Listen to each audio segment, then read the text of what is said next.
Operator, I beg your pardon, madam. I didn't quit. Mrs. Stevenson. Oh, I know it was a wrong number and I had no business listening. But these two men, they were cold-blooded friends, some poor innocent woman who hustled alone in a house near a bridge, and we've got to stop them. We've got to. Operator, what number were you calling, madam? Mrs. Stevenson, that doesn't matter. This was a wrong number and you dialed it, and we've got to find out what it was immediately. Operator, but madam. Mrs. Stevenson, oh, why are you so stupid? Look, it was obviously a case of some little slip of the finger. I told you to try Moray Hill 40098 for me. You dialed it. But your finger must have slipped and I was connected with some other number and I could hear them, but they could hear me. Now, I simply fail to see why you could make that same mistake again on purpose. Why you could try to dial Moray Hill 40098 in the same careless sort of way. Operator, Moray Hill 40098. I will try to get it for you. Madam? Mrs. Stevenson, thank you. Operator, I am sorry. Moray Hill 40098 is busy. Wait. Yes, madam. Mrs. Stevenson, operator, operator. Mrs. Stevenson, you did try to get that wrong number at all. I asked it explicitly, and all you did was dial correctly. Operator, I am sorry. What number were you calling? Mrs. Stevenson, can't you, for once, forget what number I was calling and do something specific? Now, I want to trace that call. It's my civic duty, it's your civic duty to trace that call and to apprehend those dangerous killers, and if you want. Operator, I will connect you with the chief operator. Mrs. Stevenson, please. Chief operator. This is the chief operator. Mrs. Stevenson, chief operator, I want to trace a call, a telephone call, immediately. I don't know where it came from or who was making it, but it's obviously necessary that it be tracked down because it was about a murder. Yes, a trivial cold-blooded murder of a poor innocent woman tonight at 11:15. Chief operator. I see. Mrs. Stevenson, can you trace it for me? Can you track down those men? Chief operator. It depends, madam. Mrs. Stevenson, depends on what? Chief operator. It depends on whether the call is still going on. If it's a live call, we can trace it on the equipment. If it's been disconnected, we can't. Mrs. Stevenson, disconnected! Chief operator. If the parties stop talking to each other. Mrs. Stevenson, oh, but of course they must have stopped talking to each other by now. That was at least 5 minutes ago, and they did sound like the type who would make a long call. Chief operator. Well, I can try tracing it. Now, what is your name, madam? Mrs. Stevenson, Mrs. Stevenson, Mrs. Albert Stevenson. But listen. Chief operator. And your telephone number? Mrs. Stevenson, Plaza 42295. But if you go on wasting all this time. Chief operator. And what is your reason for leaving this call trade? Mrs. Stevenson, my reason? Well, for heaven's sake, it's obvious I overheard the two men, their killers, They're planning to murder this woman. It's a matter for the police. Chief Operator, have you told the police? Mrs. Stevenson, no. How could I? Chief Operator, you're making this check into a private call purely as a private individual. Mrs. Stevenson, yes. But meanwhile, Chief Operator, well, Mrs. Stevenson, I seriously doubt whether we could make this check for you at this time just on your say so as a private individual. We'd have to have something more official. Mrs. Stevenson, oh, for heaven's sake, you mean to tell me I can't report a murder without getting tied up in all this red tape? Why? It's perfectly idiotic.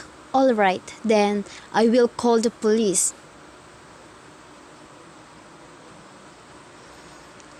Ridiculous.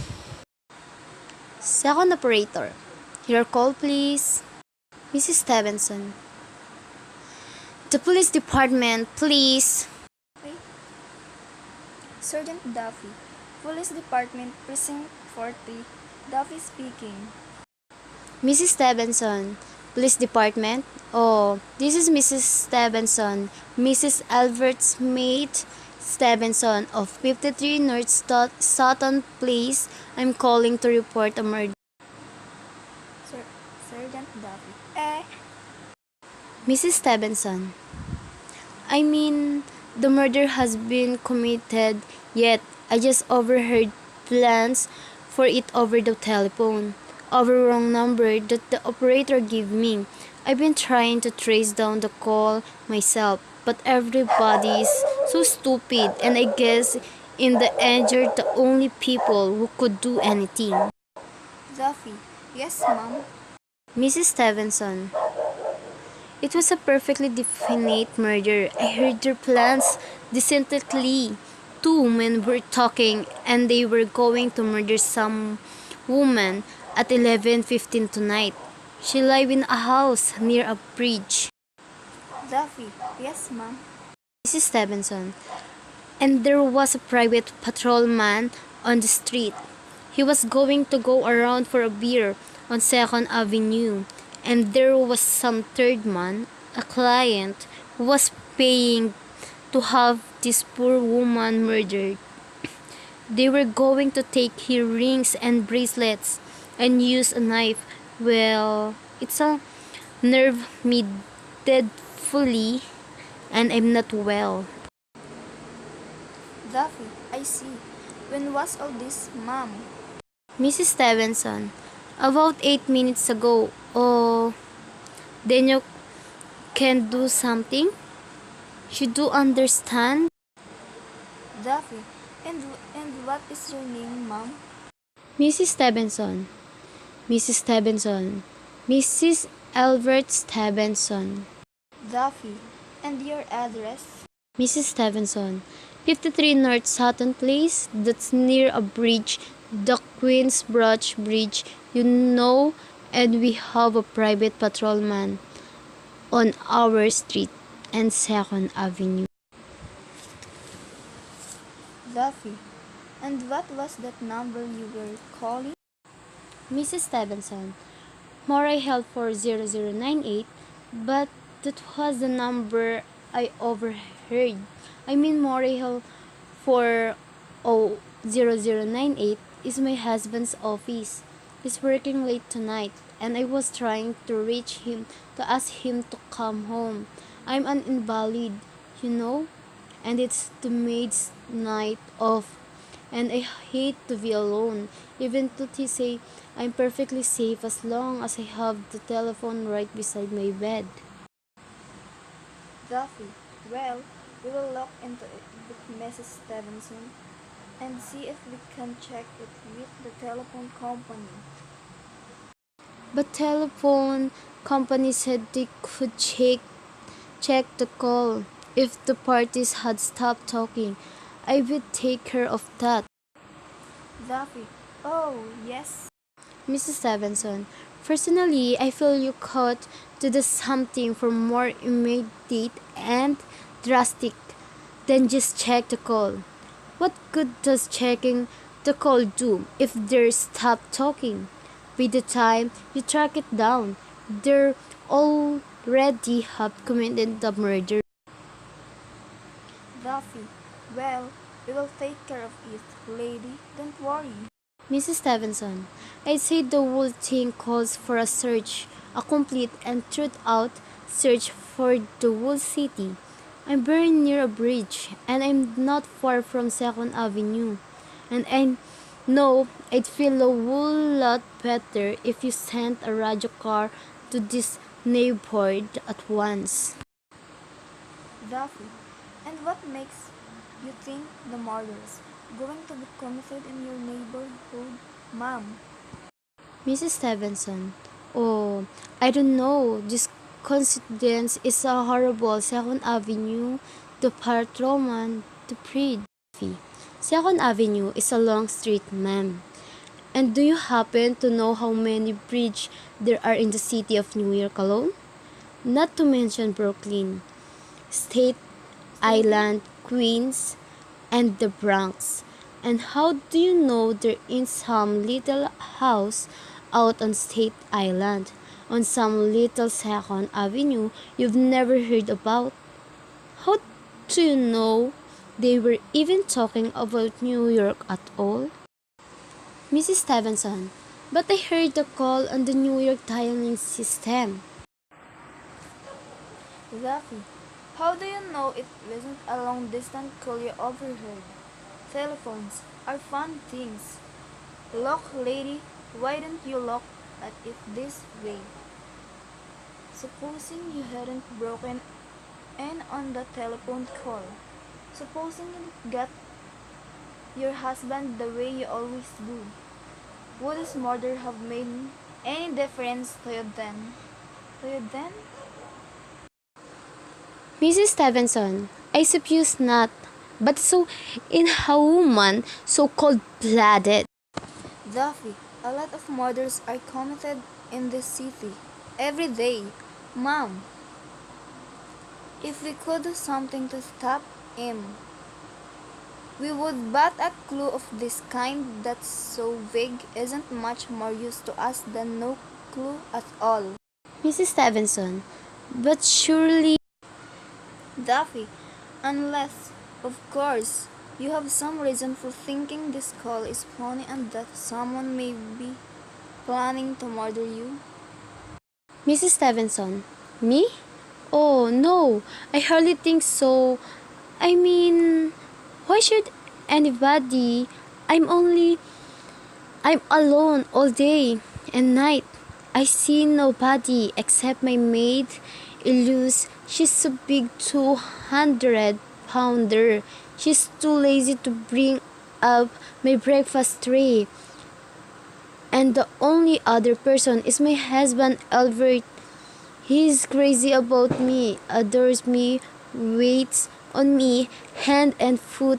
He's scarcely left my side since I took sick 12 years ago. Duffy, well, then there's nothing for you to worry about, is there? And now, if you will just leave the rest to us. Mrs. Stevenson, but what will you do? It's so late. It's nearly 11 o'clock. Duffy, we'll take care of this lady. Mrs. Stevenson, will you broadcast this all over the city and send out squads and warn your radio cars to watch out, especially in suspections neighborhoods like mine? Duffy, lady, I said we'd take care of it. Just now, I will get a couple of other matters here on my desk that require my immediate. Mrs. Stevenson, oh, idiot! Now, why did I do that? Now, he will think I am a fool. Oh, why does Albert come home? Why does he? Operator, your call, please. Mrs. Stevenson, operator, for heaven's sake, will you ring the Mora Hill for 0098 again? I can't think what's keeping him so long. Operator, the line is busy. Shall I? Mrs. Stevenson, I can hear it. You don't have to tell me. I know it's busy. If I could only get out of this bed for a little while, if I could get a breath of fresh air, or just lean out the window and see the street. Hello, Albert. Hello, hello. Oh, what's the matter with this phone? Hello, hello. Hello, hello. Oh, for heaven's sake. Who is this? Hello, hello, hello. Third operator, your call, please. Mrs. Stevenson. Hello, operator. I don't know what the matter with this telephone tonight, but it's positively driving me crazy. I've never seen such inefficient, miserable service. Now, look, I'm an invalid and I'm very nervous and I'm not supposed to be anyone, but if this keeps on much longer. Third operator, what seems to be the trouble, madam? Mrs. Stevenson, well, everything's wrong. The whole world could be murdered for all you people care, and now my phone keeps ringing. Operator, yes, madam. Mrs. Stevenson, ringing and ringing and ringing every 5 seconds or so, and when I pick it up, there's no one there. Operator, I'm sorry, madam. If you will hang up, I will test it for you. Mrs. Stevenson, I don't want you to test it for me. I want you to sort out that call, whatever it's at once. Operator, I am afraid it is not possible, madam. Mrs. Stevenson, not possible? And why, may I ask?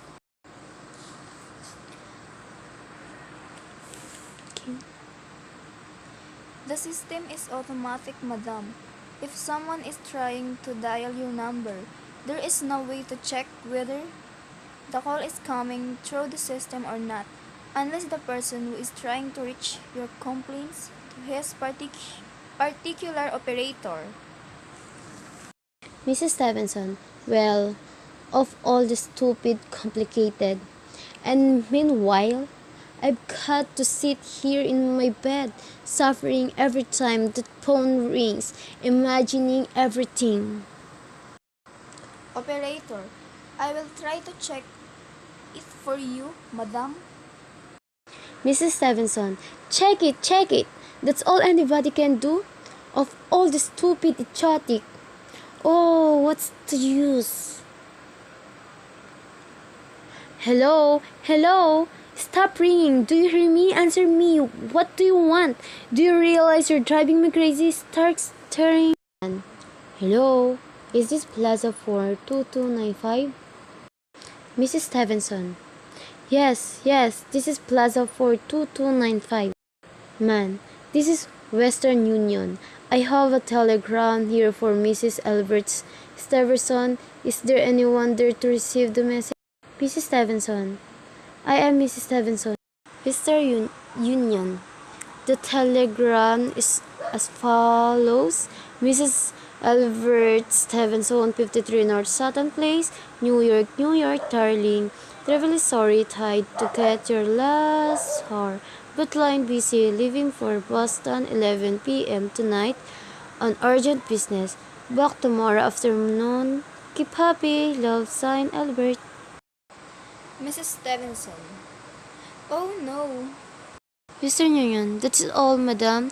Do you wish us to deliver a copy of the message? Mrs. Stevenson. No, thank you. Thank you, madam. Good night. Mrs. Stevenson. Good night. No, no, it is true. He could do it. Not when he knows he'll be all alone. It's some trick some French dish. Operator, your call. Mrs. Stevenson, operator, try that Mora Help for 0098 number for me just once more, please. Mrs. Stevenson, he's gone. Oh, Albert, how could you? How could you? But I can't be alone tonight. I can't. If I'm alone one more second, I don't care what he says or what the expense is. I'm a sick woman. I'm and health. Information. This is information. Mrs. Stevenson, I want the telephone number of Hensley Hospital. Information. Henchley Hospital. Do you have the address, madam? Mrs. Stevenson, no.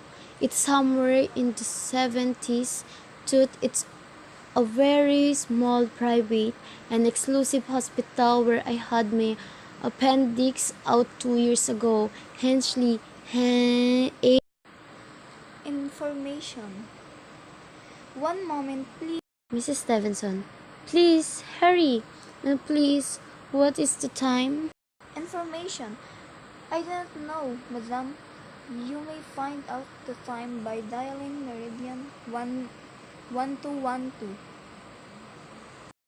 Mrs. Stevenson, oh, for heaven's sake, could you? Information. The number of Henchley Hospital is Butterfield 70105, madam. Mrs. Stevenson, Butterfield 70105.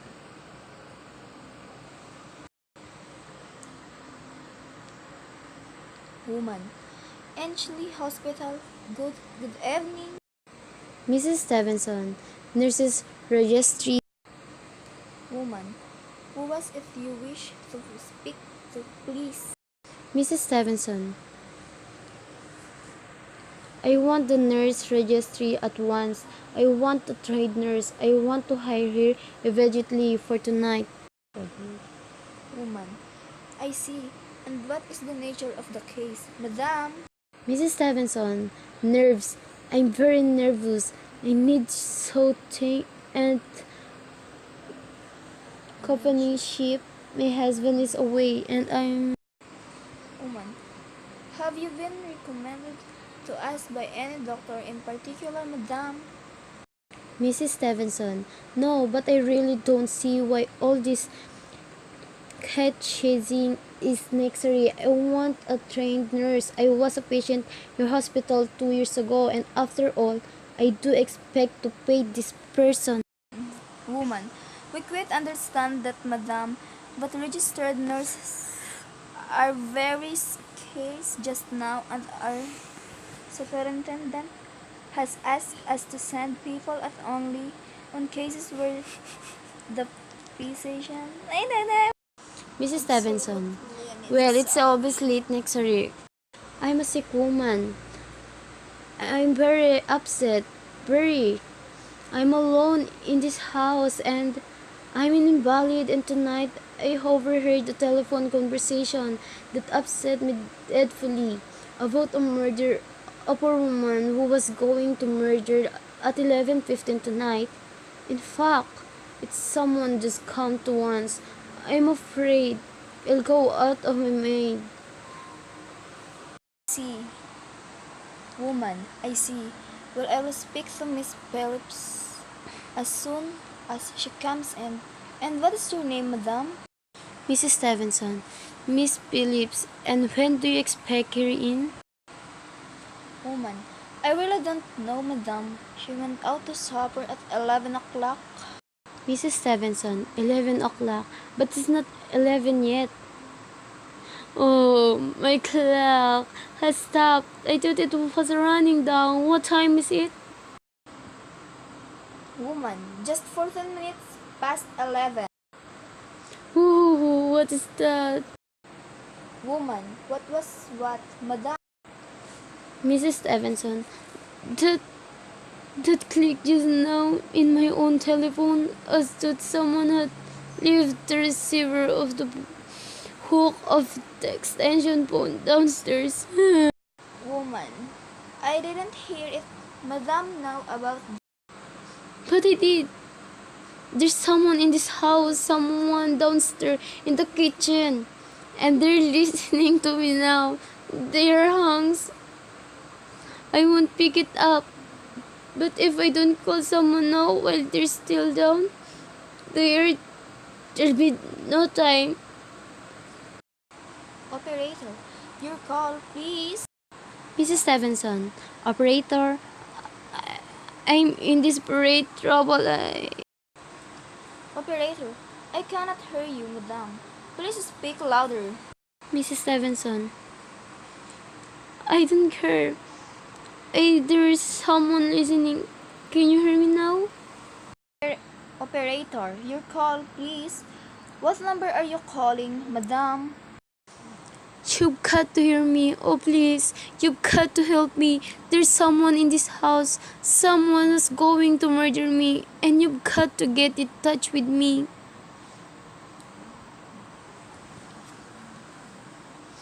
Oh, there is. He's put it down. He's put down the extension. He's coming. He's coming up the stairs. Give the police department. The police! Operator, ringing the police department. We heard sound of a train beginning to fade in. On second ring, Mrs. Stevenson screams again, but roaring of train drowns out her voice. For a few seconds, we heard nothing but roaring of train, then dying away. Phone at police headquarters ringing. Duffy, Police Department, Precinct 43. Duffy speaking. Police Department, Duffy speaking. George, sorry, wrong number.